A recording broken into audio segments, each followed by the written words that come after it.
behavior change. And the most surprising behavioral hacks that have helped my patients. One of my favorite parts of being a longevity doctor is getting to the root cause of these issues and figuring out what is holding people back from changing habits and improving their habits. I found that if you can dig deep enough into this, there's usually a small thing that somebody has told themselves is unchangeable, but you poke on it a little bit and you realize it can be changed or modified, and that unlocks their ability to get to that habit. Let's start with grit. If you want to build up your grit, cold shower to start the day. A lot of people say, I don't have time to work out. Time is often a big issue for people, understandably, and why they believe they can't change their habits. How are you going to build up your mental resilience? Well, the cold shower, that won't take you any time. In fact, you will save time if you get into that cold shower because you will not want to be in there. Be the most efficient shower of your life, especially if it's on max cold. The way to really get this going is to do the cold shower, but start it warm. As you start doing it, just make it slightly uncomfortable. And over time, make it slightly more uncomfortable and get it a little bit colder. Before you know it, you will be on max cold to start, and you will come out of it energized and gain time because now you have adrenaline going and you'll rush through the rest of your day.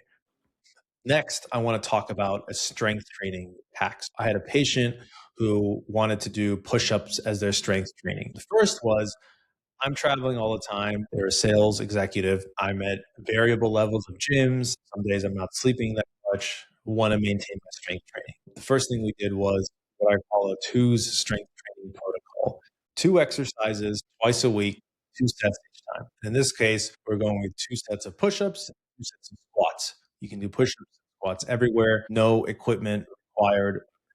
We started doing this two sets protocol, and not only did they not lose strength, but they gained it. I know that sounds like such a low number of repetitions, but what you'll find with strength training is, and really everything, it's about consistency rather than intensity. After a few months, they plateaued and they got stuck at push-ups, which is a good amount of push-ups, but it never feels great to plateau. The next question was, well, how do we push it further while still working within the constraints of not being able to really put a lot of time into this and being in a different environment that was variable? We started another routine. Pretty cool. I would really encourage you to try this because it works super well. Let's say it's your push-up day.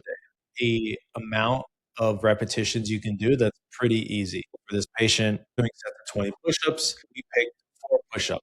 And then you set a 10-minute timer. You can do this online. You set a timer that is 10 minutes. It gives you a minute counter. And on that minute counter, he did 5 push-ups. Minute one, 5 push-ups. Minute two, 5 push-ups. Minute three, 5 push-ups, etc. That gives you some built-in rest. Over the course of 10 minutes, he knocked out 50 push-ups instead of his normal 2 sets of 20 or 40 push-ups. And we started incorporating that into the twos protocols of the 2 days a week that he was doing push-ups. One day he did 2 sets of 20. The next time he did push-ups, 10 minutes. Through that, he broke through that plateau of strength, and now he's up to 2 sets of 35 push-ups. This is just a small little hack that makes it easy to do these things, but it's really pushed things forward. The last one I want to talk about is sleep. I had a patient who was not sleeping that well. When we dug into it, too hot in the bedroom. And tried an overhead fan, but his wife didn't like that. His wife was actually comfortable. Common problem. Sure, you could go buy an 8 sleep, but no, 8 sleep is something like $2,000, 3,000. We wanted a cheaper way to help this patient improve his sleep. One little hack for regulating your body temperature. Your hands and your feet act as temperature regulation sinks. If you want to stay warm, and cover up your hands and feet. If you want to cool down, hands and feet exposed to something cooler. He put his feet out from underneath his bed and pointed just a small fan towards them. Work like a charm. How he sleeps well, everything else improves.